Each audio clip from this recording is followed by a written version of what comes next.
दिल्ली के उपराज्यपाल यानी एलजी वीके सक्सेना ने दिल्ली के सीएम अरविंद केजरीवाल के खिलाफ एनआईए जांच की मांग की है। ये खबर है। इसमें कहा गया है कि आतंकी संगठन जो है सीक फॉर जस्टिस अमेरिका में है, भारत की ओर से इस संगठन पर प्रतिबंध लगा दिया है, आतंकी संगठन घोषित किया है, वहाँ से फंडिंग लिया है आम आदमी पार्टी ने, ये कहना है एलजी का, और यही आरोप लगाए हैं। इसी केस में एनआईए के थ्रू जांच कराने की मांग की जा रही है।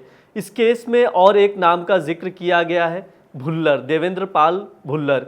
ये आदमी है कौन, उस पर हम विस्तार से जानेंगे इस वीडियो में। नमस्ते, मेरा नाम रिज द्विवेदी है, आप देख रहे हैं India.com। सबसे पहले आपको बता दें, जो भुल्लर है उसके लिए आरोप जो लगा है, मैं आरोप की ही बात करूंगा। चिट्ठी लिखी गई राष्ट्रपति को कि जो आतंकी भुल्लर है उसको रिहा किया जाए, उसकी दया याचिका की बात की गई थी, राष्ट्रपति को भेजा गया था। ये आरोप है एलजी की ओर से। इस वीडियो में हम बेसिकली समझेंगे कि क्या मामला था, क्यों आरोपी बना, आतंकी भुल्लर कौन था, कहाँ पैदा हुआ, उस पर हम पूरी तरह से बात करेंगे। 1965 में पंजाब के भटिंडा में जन्मे थे देवेंद्र पाल भुल्लर, अभी जेल में है, ये भी मैं आपको बता देता हूँ। बेसिकली उसके जो पिता थे वो सेक्शन विभाग में ऑफिसर थे, सेक्शन ऑफिसर, और इंजीनियरिंग किया उसने, फिर कुछ साल प्रोफेसर के रूप में पढ़ाया भी, लगभग 3 साल के।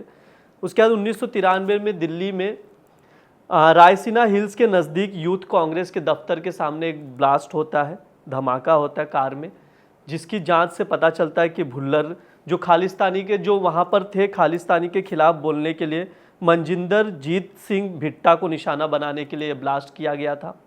मामले में जांच हुई, जांच में भुल्लर का नाम आया। इस मामले में और क्या हुआ तो मैं बता देता हूँ। भिट्टा तो बच गए थे, लेकिन 2 बॉडीगार्ड की जान चली गई थी।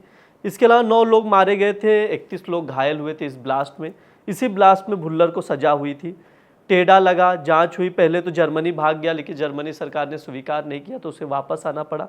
फिर भारत सरकार ने गिरफ्तारी कराई, गिरफ्तारी के बाद हिरासत में लेने पर जांच हुई। दिल्ली हाई कोर्ट ने सेक्शन 302, 307 और टेढ़ा एक्ट के तहत उसे फांसी की सज़ा सुनाई। मामला सुप्रीम कोर्ट भी पहुंचा, दया याचिका भी दाखिल की गई। हालांकि सुप्रीम कोर्ट ने दया देने से मना कर दिया था, खारिज कर दिया था दया याचिका। उसके बाद 2011 में राष्ट्रपति प्रतिभा पाटिल थी, उससे भी दया मांगी गई, हालांकि याचिका खारिज कर दी गई थी। ये मामला कंटिन्यूसली चलता गया। इसके बाद सुप्रीम कोर्ट ने एक शर्त रखी कि दया याचिका पर फिर से सुनवाई हो सकती है। सुप्रीम कोर्ट ने मौका दिया था इस भुल्लर को। 2013 में सुप्रीम कोर्ट की दया याचिका खारिज करने के बाद मौत की सज़ा बरकरार रखा था वापस से। हालांकि बाद में जो सज़ा है उसको बदल दिया गया, सज़ा को कम कर दिया गया, और इस सज़ा को कम करके आजीवन कारावास में सज़ा, जो मौत की सज़ा थी फांसी की, उसको आजीवन कारावास में सज़ा में बदल दिया गया था, यानी सज़ा कम कर दिया गया था।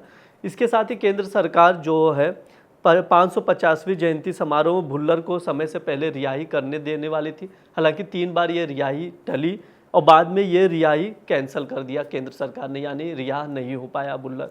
ये है पूरा भुल्लर की कहानी, जिसको छुड़ाने के लिए जो आतंकवादी संगठन है सीक फॉर जस्टिस, उससे फंडिंग लेने का आरोप लगा है आम आदमी पार्टी पर।